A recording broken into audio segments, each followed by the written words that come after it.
Welcome to Not a Fanime Podcast. I'm Evan, and I'm the only one here. So, very quickly, let me just explain what this is and why this is here. So, there is no podcast this weekend, or this week, or I don't know, this 2-week period, whatever you want to, what do you call that? What is it? A fortnight. This fortnight. There is no podcast this fortnight. That's a nice word. Anyway, just kind of been busy all weekend. Everyone really has, and there was a moment last night where we could have recorded something, but there were only 3 of us, so we decided not to, and just to use a backup that we'd recorded. But come to find out, the backup it doesn't exist. The file has been lost. Now, there is a backup of the backup, but I don't have it, and the person that does have it is currently at work, so there isn't really anything I can do about that right now. And so that's why I'm here doing this right now. And basically what I'm going to do is just kind of talk about some stuff in the meantime, because I would hate to just leave it with nothing, you know? I would hate to just miss the week, or the fortnight, or the 2-week period, or whatever you want to call it. So I don't know if this will be full length, because I don't know how long I can possibly talk to myself about things, and it's probably going to be a lot of me agreeing with myself, because, I mean, I'm talking to myself. There isn't really going to be any, probably counterpoints or anything like that, so I don't know if this will even be interesting, but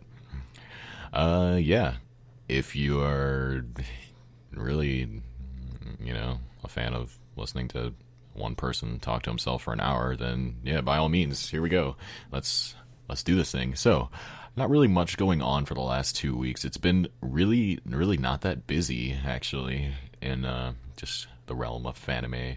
Not a lot has really happened. There have been a few episodes, but not that many, and updates have been really scarce, oddly enough. Or maybe I just haven't seen them, I'm not sure, because the Fanime Con happened, so all the tags have been full of that, which is, just great. I never did announce it this year that, as an alternative to Fanime, as a tag, you should also use Fanimation. That way your stuff is easier to find, and no one misses anything. I never did announce that, but I have been keeping up pretty actively with the Fanime tag, nonetheless, even though there's tons of Fanime Con stuff in it. It's just loaded. It's like hundreds of posts a day. I've still been watching it, so I'm confident that I haven't missed anything, but at the same time, okay, I'm confident that I haven't missed that much. There's no way I haven't missed anything, I guess you could say. But anyway, for episodes, those are pretty easy to find. You usually cannot miss those, and I've got a few this week. So I'm going to say that for the last fortnight, my favorite episode was probably not actually an episode at all. It was part 3 of the Gear Babies 2.0 movie. Out of the choices, I have to admit I haven't actually watched everything, though, because Into the Stars episodes 8 and 9 also came out in the last 2 weeks, and I have not seen either one of those episodes because I have not seen that series, really. I think I've watched the first 3 or 4 episodes, and I have not caught up to it yet. Although Into the Stars does seem pretty interesting, and I'm pretty sure 9 was supposed to be like the finale or something, and I've noticed it's been getting a lot of fan art, and I've heard a lot of positive things about it. I have not finished watching it, as I said, but I'm really excited to, because I've heard so much about it, and I can't wait to, see what everyone's been talking about, because it's got to be something really good. I feel like it can't not be at this point. It's been hyped up a lot, and that might end up being a bad thing for me because I haven't watched it yet. So if I go in with too high expectations, I might be disappointed, but I don't think that'll be an issue. I usually don't let that bother me too much. And yeah, like I said, I've seen the first 3 or 4 episodes, so I kind of know what to expect a little bit, but I don't know where the story goes. Anyway, so there's that. That's definitely something I'm looking into. I need to just hurry up and watch it. I haven't been watching as much Fanime lately. There are a lot of episodes that have come out that I still haven't seen from the last, 2 months, really. Quite a few things that I've gotten behind on, which is unusual for me.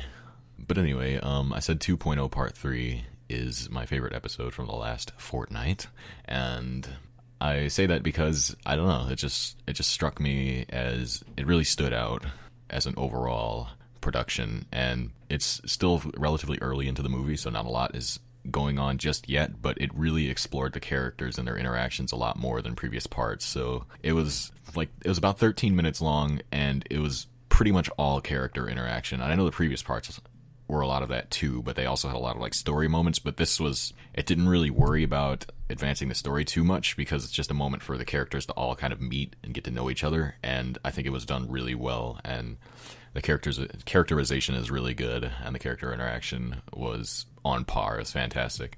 And as usual, the animation is definitely looking really nice, and just the overall appeal of it, the way it uses screen filters and just dynamic camera angles and such things, I think makes it look really nice overall. That's definitely one of the most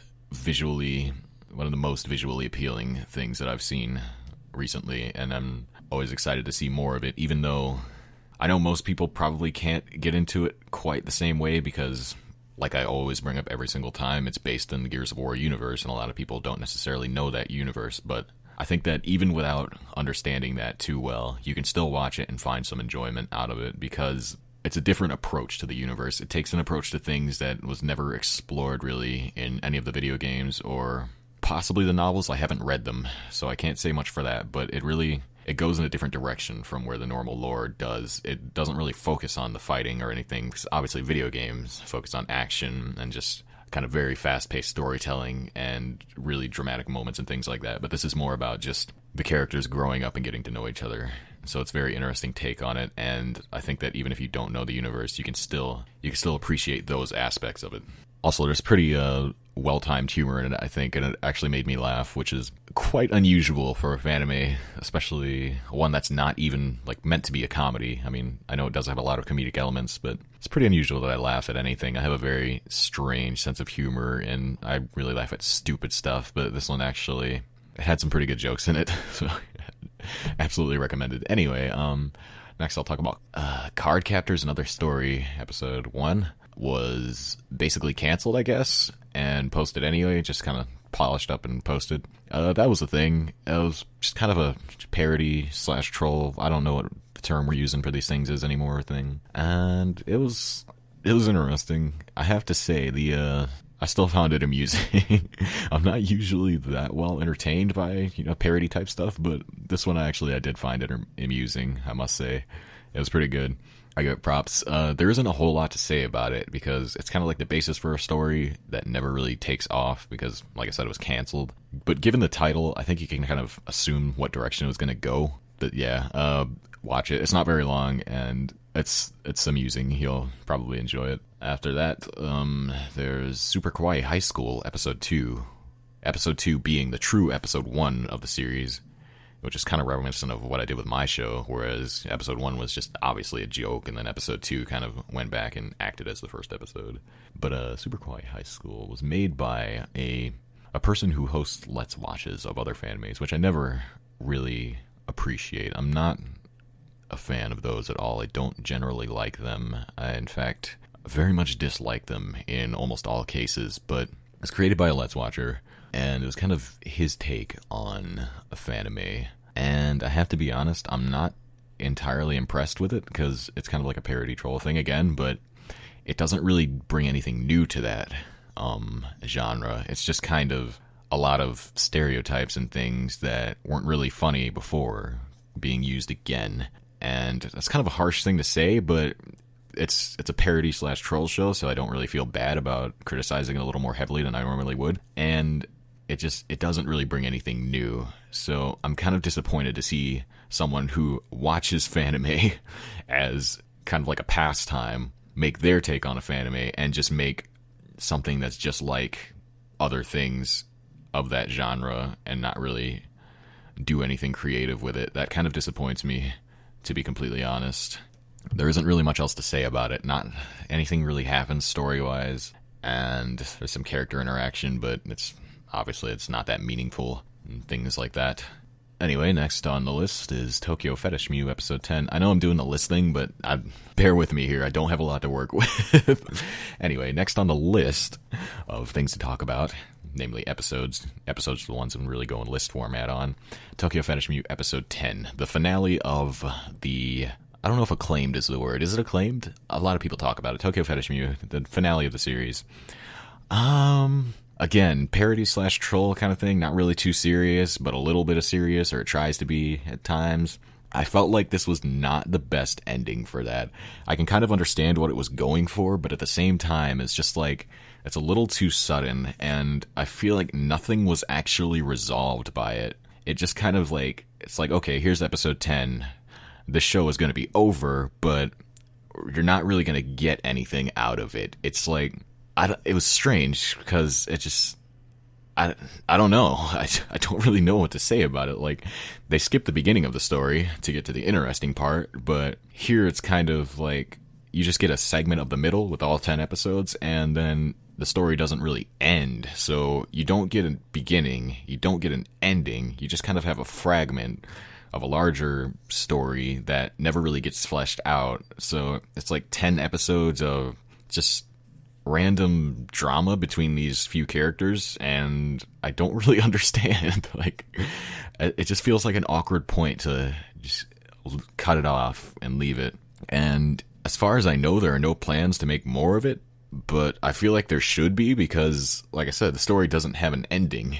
But I'm going to repeat myself a lot, probably, because I do that a lot, because it's just my thought process, but it doesn't have a beginning either, so the story needs to have something. It can't just be a segment. But then that takes us back to the point of it being like parody/troll, so that's not that serious, so it's kind of, I feel it's unlikely that will happen. I guess I can appreciate it for what it is, though. For 10 episodes, even though it doesn't tell a complete story, it does have entertainment value. There's the humor in there a lot of people enjoy, and just the general character interaction. I feel like the characters weren't really built up enough because, repeating myself again, there was no beginning of the story, so we still don't know them that well by the time their story is ended. So it feels like it doesn't have as much weight as it possibly could, and it's a little disappointing for that reason. But as the end to a parody/troll Fanime, I think it works well, because that's kind of the whole point. It leaves you wanting something, and you could argue that, lol, you got trolled. So, yeah, good job in that regard. Anyway, I don't have much else to say about that one. And lastly on the list of episodes is Idoru. Again, these last two were not included in the last Fanime update. They happened over the weekend. And Idoru is a Fanime created by Lenrin Twin, the 7th title to his name, which is pretty impressive on its own. But Idoru, as I understand it, was made in 24 hours. It's episode 1, I should say. And it was made in under 24 hours, as far as I know. And for it being made that quickly, I have to say it's pretty impressive. It doesn't really do a whole lot story-wise, and it still feels incomplete as a first episode, but it doesn't necessarily look like something that was made in 24 hours. Now, bear with me here, because you can watch it, you can scan it very closely, and you can say, well, it's not really animated that much, and you can clearly tell where some effort was left out, but when you watch it as a whole, I feel like it flows really nicely, and it's pretty easy to follow, and that's what's important. It's easy to just watch. Like, it's not the most story-driven show. It's not super immersive, but at the same time, it doesn't like take you out of the experience that it was made with little effort. I feel like it still holds up, even though it wasn't necessarily supposed to be the highest quality thing ever. And I kind of like that approach to things. I like that even though something is made with not massive amounts of effort, it can still be watched and enjoyed. And I really like that that production model in some cases, because, like I always say, it means more content, and more content is what this community desperately needs, because it really, really hurts to hear about an incredible project, or even see episodes of something great and then just never have it finished because it's just too much work for one person to do. So I am strongly on board for the idea of things like this, things that made quickly, not necessarily with an entirely I don't know, I'm tripping over my words, sorry. Things made quickly without necessarily a great amount of effort, but they can still be watched and enjoyed. I'm all for that, and I think this did that really well. I don't know what it's about yet. I mean, obviously, something to do with idols and singing. I don't know what the actual story is going to do, if it continues or when it continues, I'm not sure. But I think it holds up really well for what it is, and I can't wait to see more of it. So I've talked about all the episodes I can possibly talk about. The rest that I haven't mentioned, I don't really have anything to mention about. I haven't watched them. I suppose there is Kaeda and the Hotshot Gals, episode 3. I did not watch that one entirely. I kind of skimmed through it a little bit just to get an idea of it before I went live, because I didn't have the full 13 minutes to commit to it at this particular moment in time, so I intend to go back and watch it at some point. But yeah, I don't really have a lot to say about it at this point. It seemed like more of the same, not really too much going on there. The title kind of summed it up pretty well, I think. And yeah, really don't know what the story is doing. I don't really know what the story is about. It kind of feels like an 80s romance film, but in Fanime form. So that's interesting. I've definitely never seen anything like that. I mean, I've seen romance before, but never in the 80s. I think the only other Fanime I've seen that's even set like any previous point in time was Care Bear Stars being set in the 90s. So it's pretty interesting to see variation in setting, I suppose. That's definitely new. And I feel like it actually captures it really well. Like, it does really feel like something from the 80s. I like that. I like that a lot.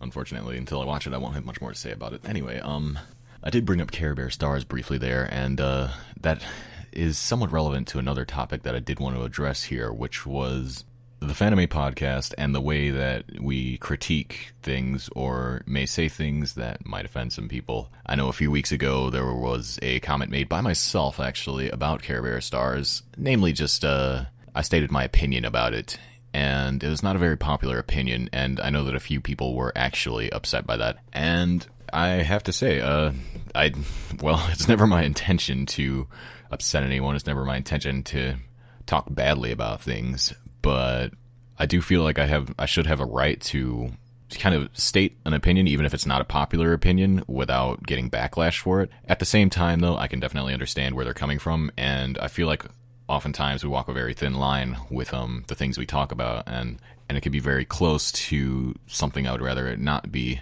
Like I said before, I really, really don't like Let's Watches in general, and the entire concept of them, because oftentimes it's people watching Fanime because they think Fanime is bad, and they want something to make fun of, and that's what they're going to do. They're going to watch it, and they're going to make fun of it, and they're going to point out everything that they think is wrong with it, and just generally talk down about it. And I never want it to seem like that's what we're doing. I know that a lot of them will also say that, oh, well, we're just criticizing it. This is a valid criticism, even though oftentimes it's much worse than a valid criticism. You wouldn't just bash something and tear it apart to criticize it. You would also need to point out things that are good about it, and your criticism should be constructive, or it's not really a helpful criticism. And that's where I try to make the distinction. I know that we do criticize things a lot on this show, and some people aren't always okay with that, but where I like to draw the line is I like to make sure that no matter what we criticize, we always find something constructive to say about it. So that way, it's not just tearing something apart. It's kind of almost like giving advice. Although I know that a lot of people, they don't want that, and a lot of people haven't asked for that. So it's not necessarily fair to just, throw that out there and talk about something that they don't necessarily want talked about. And like I've said, it's kind of hard to decide where to draw the line on that. And I understand why it can be upsetting to some people and why some people aren't entirely okay with that. But there isn't a lot else I can really say about it, other than what I said to begin with, is that we never try to upset anyone. It's never the goal to offend anyone. Usually when we talk about something, we're either stating our opinion or just giving our critical perspective, which I understand may not always be appreciated, and unfortunately, there isn't much I can do about that. As an artistic community, that's always going to be a part of the community. Art is something that is constantly being criticized, and criticism is important to art. It's very important to art, especially in such a young community that is not really in the realms of professionalism. We're all really just amateurs when it comes down to it. So a lot of us are at a stage where we're just kind of getting started with things. We don't necessarily know the best ways to animate, or we're not necessarily the greatest artists yet. And I'm not saying anyone's bad, I'm just saying we're all still learning. I'm not really good at talking about this one. I feel like there are other people in the team that would be more qualified to explain this better than I can. Unfortunately, they're not here. But basically, as I've said, I just feel like criticism is very important in art, and the goal is never to offend anyone. Like I said, again, repeating myself again, we always try to be constructive with it, and we never mean to offend anyone. Now, that said, I think that if you ever are offended by something that we say, or upset, or just you feel like you're being attacked or anything like that, you should absolutely say so. You should step up and you should say something. You can either, you can comment on the video, you can talk directly to me if you have contact with me, and you can get contact with me. It's not that hard to do. I'm always available on Skype. I'll add anyone, and I'll usually respond to people if they raise a point, if they raise a concern with something that I've done. So So again, just contact me. If you feel like I've done something that I probably shouldn't have done, or something that's upset someone, or you're offended, or anything like that, just contact me. Because as I've said, criticism is important, and it's also important to this show, and any show, really. So if you have any criticisms for me, or just for my productions in general, you should absolutely tell them to me. Anyway, while I'm talking about the podcast, I should also mention that we're currently looking at going through some changes for the podcast. Now, nothing drastic, nothing major, nothing that will really significantly affect the way things work. But like I've said about this weekend, everyone is busy, or otherwise just not really enjoying it the same way that we all used to. So the whole production has kind of suffered a bit because of it. And in some cases, time zones are an issue and just things like that. And it's not always practical to record, and we usually try to anyway, but the result may not be as good. So as a result of that, I'm probably going to be adding more hosts to the podcast. I'm thinking about opening up a type of applications, and then based on the applications, I'll choose people to do a more in-depth audition where we'll do like, maybe a practice podcast or something like that. But the bottom line is that I'm thinking about adding more people to the podcast, and I don't know if more people are interested, but I intend to find out. And that way I have more people to fall back on in the event that something like this happens where, I've got no podcast and I've got no people to record a podcast. So so it definitely would benefit the production. And it's always great to see new perspectives and add new opinions to things, because after a while we all start to understand each other a little more. We probably all agree a lot more than maybe we should for something like this. And I chose the original hosts, all of them, just kind of from people that I knew already, especially out of Fanime Skype group and things like that. They were people that I had talked to a lot and people that I had judged to be good for the position. But I think by opening applications, I can potentially get people that I didn't know, people that I don't know, people that maybe I never would meet, that could still be good for it. And I don't think those people should be excluded just because I don't happen to talk to them on a regular basis. Now, on the other hand, to be completely honest, we've talked about canceling the podcast altogether because, like I've said, people are just too busy or they're just not really motivated, and I can totally understand that. I'm the same way. I've definitely lost a lot of enthusiasm for the podcast. I don't enjoy it the same way I used to. It's kind of become like a chore, and I feel like that could happen with anyone, no matter how much they enjoy it at first. Even if I get new hosts, it might reach this point again, and then we haven't really gotten anywhere. How many times can I, keep recruiting more people before it just becomes obvious that it's something that needs to be stopped? And as I've talked about just before, there are some people who have been upset with the podcast and things like that. So there's been a lot of things going through my mind with how to go about dealing with this from here on out. And I haven't really decided on anything yet. I'm still talking with the other hosts about it, and we're just kind of putting ideas out there and deciding what we're going to do with it at this point. But anyway, apart from the podcast, I've also got a lot of other shows on my mind, as I've talked about extensively in the past. I still intend to do top fives of some sort, which would be very carefully made so as not to be like making anything seem better than anything else. Mainly the goal of the top five was just to make something silly and kind of entertaining.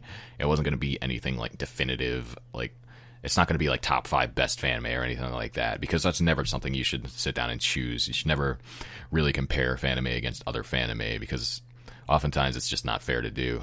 And that's not at all what I hope to do by making top 5s. But yeah, those will probably exist at some point. I've already got a lot of them written out and determined like what the top 5s will be. I just kind of need to add some dialogue and probably edit the videos, which is a pain, I found out.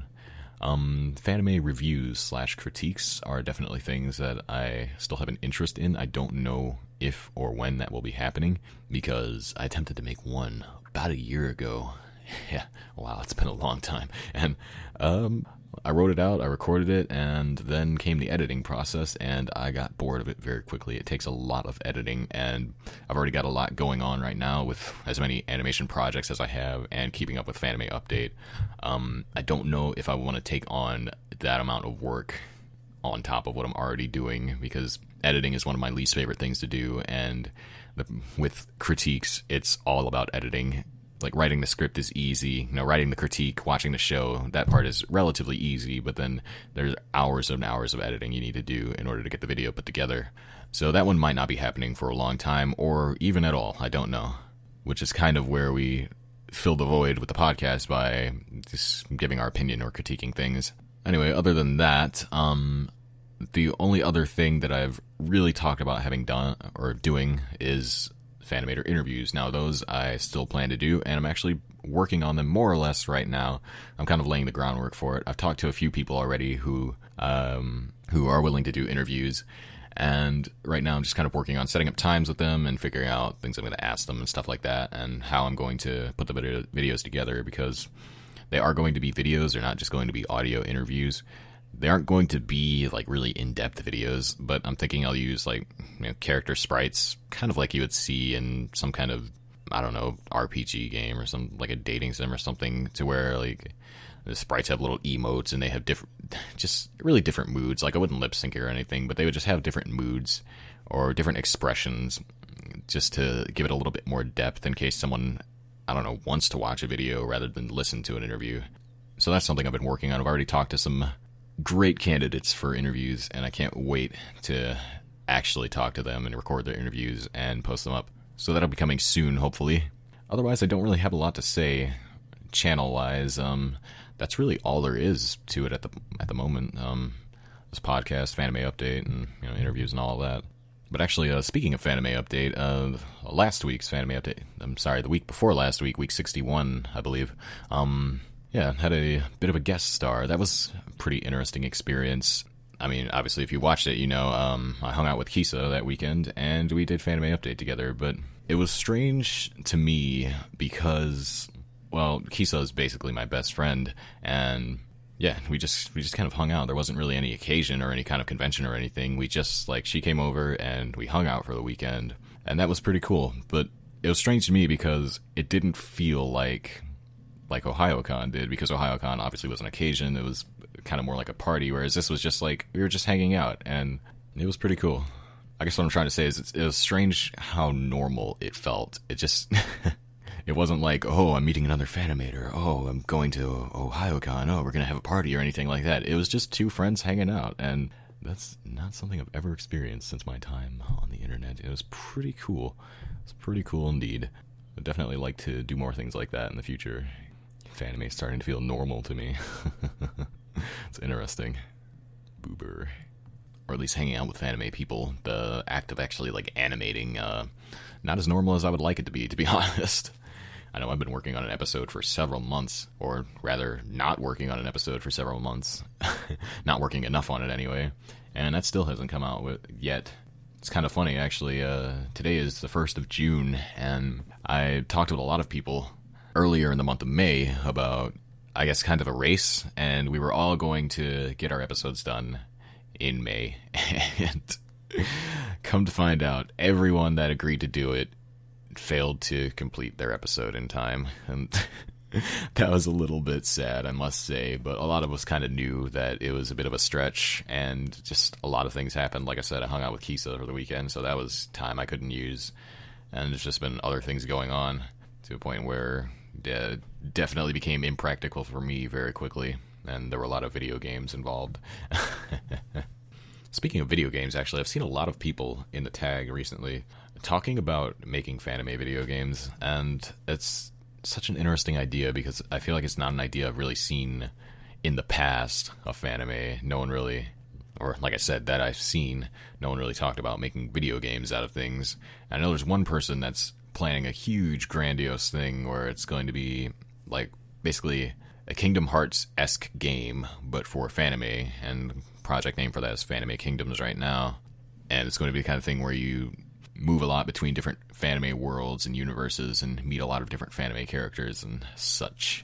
And that is a very interesting concept, and I think it's really cool to see a lot of things tied together in that way. And it's always cool to see collaborations of sorts. I know that's not like a full-on collab, but it does feature the worlds and the lores and the characters of other people's stories, so that's a really interesting thing.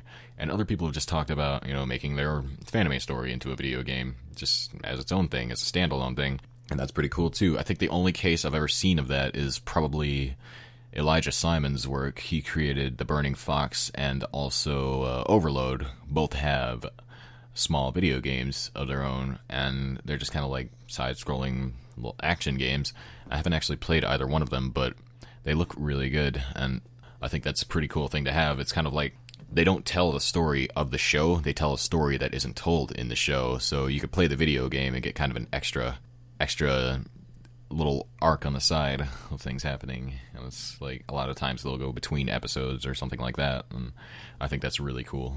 It's kind of like I said before, I'm always in favor of extra content, like little Easter egg videos or just silly little videos in general, or little story excerpts, and just things on top of things and things on the sides of things, just extra stories, extra anything, just extra, more content, more content.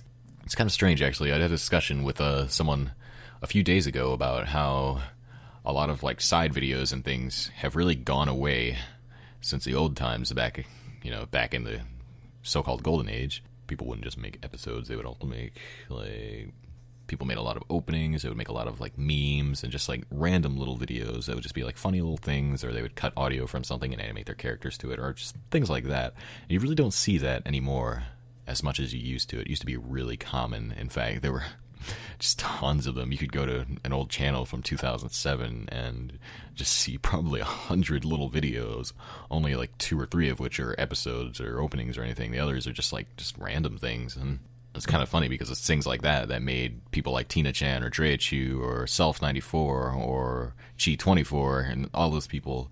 That's what made them big, those, they never released Fanimes, they never released episodes. A lot of the time they didn't even have openings or anything like that, but they just did a lot of the silly little meme videos and things like that, and they have way more subscribers than most people involved with Fanime. Granted, a lot of those subscribers are really old, they come from a long time ago, and it's not as easy to gain subscribers now for our little community as it used to be, but it's still pretty significant when you look at a channel. It's got 20,000 subs, and just from like Buri Hamachi and like some pogo stick meme. So I guess that kind of does go back to like what I said about more content, people needing more content, and just like little things like that they're always fun. It's also a very good practice for anyone who's learning as an animator. It's very good to just draw something, put something together, maybe like one motion. Maybe it loops, whatever. Just an animation. Animate something you wouldn't normally animate. That could be very good practice. And I would like to see more of that stuff coming back. We also talked, me and this other person, I'll spoil it now, it was Illusion's Dreams, or Illusion Sama, because she recently actually announced that she's coming back, and she's going to go back to animating Illusion's Dreams again, and I think that's really cool, and it's great to see. It's always great to see people coming back to the community that haven't been here for a long time, but that were, very influential back in the day. And even now, Illusion's Dreams is still talked about. It's still very well known. So it's really exciting to know that Illusion's Dreams will continue, and that just in general, Illusion's Dreams, the creator, is going to be coming back. Anyway, we also talked about commercials not being a thing anymore, really. Like, a few people have made commercials, but not in the way that people used to make commercials. People used to make commercials, and then other people would feature them in their shows, and no one really does that anymore. I've seen it a few times, but it seems like now it's only in parody shows that they actually feature commercials. There aren't really serious episodes that also feature commercials, whereas previously that used to be a thing. You would make an episode, and you would add commercials to it, even if it was, your best work. It's kind of ironic that I talk about this, because at the same time, I can totally understand why people would not include commercials, and I am one of those people. I personally would not put commercials in my work, but it's still a very, very cute thing to see, and it was very interesting, and I guess back in those times, it was a way for people to kind of spread views around. It's like, well, your show is going to get a good amount of views, but this other show might not. This other show made by this person that you're pretty okay with. This person, maybe they're your friend or something like that. And so you feature their commercial, and you make other people aware of what they're doing. Whereas, I guess that's not as important now, because we have things like Fanime Update and Tumblr and Creative Studio, just tags in general that people watch. So it's safe to say that if you post something in Fanime, the entire community could potentially know about it very quickly, as compared to back then. But on top of that, it doesn't really work the same way as commercials being featured in episodes because, like I said, the entire community could know about something, but the entire community is pretty small, actually. It's maybe just a few hundred people. I don't know the exact number. No one really does. But, well, Fanime Update has like 600 subscribers. It's probably a little bit less than that. I would estimate for the entire Fanime community of content creators. It's probably a few hundred. But the entire community knowing about something is not the same as the audience knowing about something. Because you can look at a show like Tokyo Magic Star, that gets tens of thousands of views. It gets dozens of views, just tons of them. It's one of the top most viewed shows in Fanime. I think it's actually like number 20 right now. It's pretty high on the list, though, considering there are hundreds of these shows. And there are more people watching that than just content creators. So, obviously, if you were to put some kind of commercial in Tokyo Magic Star, it would be seen by more people than just the community. It would be seen by people outside of the community, because there are a lot of people that aren't even aware of the community that watch some of these more prominent shows like Tokyo Magic Star, Ghost Club, or Nellypod, or Jungle Book, or even Sugoi Quest for Kokoro, or Nyanaka Sugar Girls, or something like that. If those shows had commercials for other shows, it would kind of serve as a gateway, for these people outside the community that are watching these things to be introduced to more things within the community, and it would kind of pull them in more, give them more to watch, and give more views to people that don't necessarily have them. So I think commercials being a thing could be highly beneficial to the community as a whole. It doesn't really benefit the person who puts the commercials in, but obviously that's not what it's about. I remember actually a while ago, I kind of bribed some people to make commercials. I hosted a contest on Fanimation Forum, which is now basically dead. No one really uses Fanimation Forum anymore. But I hosted a contest for creating Fanime commercials, which were, they had to be, I think, a minimum of like 30 seconds, or maybe like 15 or something like that. 15 to 30 seconds was probably like the time. It was a while ago. I don't remember the details. And the winner would get like a $25 Amazon gift card. And that was that. And it was just a way for me to bribe people, basically, to make more commercials. But then after that happened, no one used those commercials. They were never featured anywhere else. They were just made for the contest and posted. Some of them were even posted unlisted. Like, they were never really used as commercials, and that was kind of upsetting to me, because that was the whole point. The whole point was to create more commercials to see featured in other things, but it didn't really work out. And even now, when people make commercials or trailers or things, they just post them on their channel, and they try and share them around places, but they're never really featured anywhere. So they don't really end up doing what they're supposed to do, and that's a little bit upsetting. It's really upsetting as a whole, though, to me, because I feel like I talk about this a lot. I talk about this all the time, but Fanime being so small time now, it used to be really big. There was a time back when YouTube still had a front page where Fanime could be on the front page. Granted, it was only a few different things normally, but the point is it could happen. Whereas now, YouTube is obviously, it's grown and changed, and now it's more focused on just like video games and Let's Plays and things like that, or music and artists and stuff. Well, other types of artists than us. And Fanime doesn't really get the attention that it used to. It doesn't really get much attention at all anymore. And it's really just, well, to use this word again, it's upsetting to see that we're kind of swept under a rug on the overall scheme of YouTube, and we don't get views at all. Now, I know it's not really about getting views, but when someone pours hours, hundreds of hours of hard work into something, into creating an animation, it's one of the most difficult things to do. It's one of the most difficult types of videos to create, an animation, because you don't have a camera to record something for you. You don't have actors. Well, I mean, you have actors, but, not physical actors. You have to draw every single frame. So it's a lot more hard work than just recording yourself playing a video game, yelling into a microphone for a bit. So it's, again, to use this word, because repetition, back to that again, see, repeating myself, repetition, irony, and redundancy, it's really upsetting that we don't get as much recognition for our hard work as people who don't work as hard. And it used to be different in the past. Like I've said, Fanime used to be really prevalent in YouTube back when YouTube was a lot smaller and not quite as much was going on. But now it's kind of just shoved off in its own little corner. No one really cares about it in terms of, like, in the grand scheme of things. I mean, there are channels that have millions of subscribers. There are channels that have, 10 million subscribers. Channels with 40 million subscribers. In Fanime, you're lucky if you have 500. I think 500 is roughly the average for channels in Fanime. 500 or less. And then for like some of the bigger, more well-known projects, they'll usually have about 1,000 subscribers. And in a few rare cases, there are some that go up to like 2 or even 5,000. But oftentimes those are channels that have been around for a really long time. And most of the subscribers came from a long time ago, back when you could get those kind of subscribers for doing the things that we do. And it's really disappointing to see that that's kind of gone away. It's faded.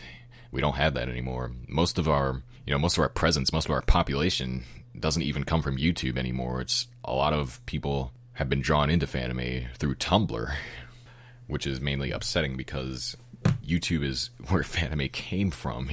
If there were no YouTube, arguably there would be no Fanime community, and we can't really rely on YouTube anymore. YouTube isn't going to help the same way that it used to. We're not going to get those recommendations or those search results that like we otherwise used to get. So a lot of popularity for things comes from outside sources. It's pretty unheard of, really, for a Fanime to get famous just on YouTube. Whereas previously, that was the only way, that was the only source of traffic. But now, most of the traffic comes from other places. If you want people to see something, you have to really, go out there and show it to them. You can't just post it and wait for people to find it, because they're never going to find it. It just doesn't happen. And that's disappointing because that's what built Fanime originally. It was, okay, well, someone would make a fan transformation, they would make their own Mew OC or something like that, or a magical girl, and someone would find it when they were looking for the show that it was based off of, and then that's how you would discover Fanime. Like Tokyo Crystal Mew, as an example, the first Fanime 2 post episodes was often found by people who were looking up things for Tokyo Mew Mew, and then they would see TCM in the related videos, or something like that, and they would go, well, hey, what's that? And they check it out. We don't really have that kind of presence anymore. You can watch one Fanime, and chances are you'll have recommendations for other ones in the sidebar, but how do you find that one Fanime unless you specifically look for Fanime? You're not going to find it just by accident. You're not even going to find it by looking at other types of animations. Most times, it's not even going to be related at all. So even though at the moment I feel like the community is the biggest it's been in 3 years, we're also, at the same time, the smallest that we've ever been, because there just aren't viewers. There just isn't an audience like there used to be. And I think that moving forward, that's a very important thing to work on or somehow obtain. Fanime needs more of an audience in order to keep growing, because oftentimes people step out of that audience, and that's where the new content creators come from. They come from the audience, and we don't have an audience. We really don't. Only a few shows have exposure outside of the community. Anyway, I've been rambling on for the better part of probably 45 minutes, I'm not sure. There was one last thing I wanted to mention before I go ahead and cut this off. A few podcasts ago, Tenchi mentioned something. I should also mention probably Tenchi is no longer going to be on the podcast. He has since resigned. He's not going to be appearing on the podcast anymore. He's no longer a host. That was his decision, and that's why he hasn't been here for the last 3 or so fortnights, whatever you want to call it. Whatever. Anyway, he said something that I disagreed about, and I kind of want to go back and adjust what I said, or just kind of disagree with what I said before. We were talking about what it takes to create a Fanime and how you can, keep going in times where it's hard to do. And what he said was, well, sometimes you just have to treat it like work. And I disagreed with that, and I said that, well, it should always be fun. And it's kind of ironic that I disagreed, because I guess I didn't really think that through entirely. Now, I do think that more often than not, you should enjoy it to some degree, because obviously if you're doing this, if this is going to be your hobby, it should be fun. But there are times where if you do want to just get something done and just get something released, you are going to have to work through some things that you might not necessarily enjoy doing. There are always going to be some steps of the process that aren't fun to you, and you do have to kind of treat it like work sometimes. And the reason I found it ironic that I disagreed with that was because, well, I create the podcast, I create Fanime Update, and these are not things that I necessarily enjoy doing. They're more like work. And even just animating in general, creating an episode, oftentimes it's not the most fun thing to do. Sometimes you have to really just step up and say, okay, this needs to get done. I need to do this so that I can move on, or so that I can release this. And it is like work. Now, that work can sometimes be fun, but there are times where you have to treat it like work. I think I would agree with that statement. Anyway, I'd like to apologize for this train wreck of a podcast. It's just kind of me yelling at myself for nearly an hour, not even quite an hour. I don't know how much of this is getting cut down. I don't know how long the final video will be. It doesn't even matter. This doesn't matter. I'm rambling. I'm sorry. But Yeah, I would like to apologize for this. Hopefully nothing like this ever happens again. Like I've said, I definitely have plans to change things so that this won't happen, and definitely take better care of the backup files, because there was a backup podcast that was supposed to be posted today, but I lost it. So I apologize to anyone that had to listen to this. I would also like to thank you if you did listen to this, and I will be saying well, that's such a stupid way to end it. Come on, Evan, get yourself together. And I would like to say goodbye. And hopefully next time we can have more of a show.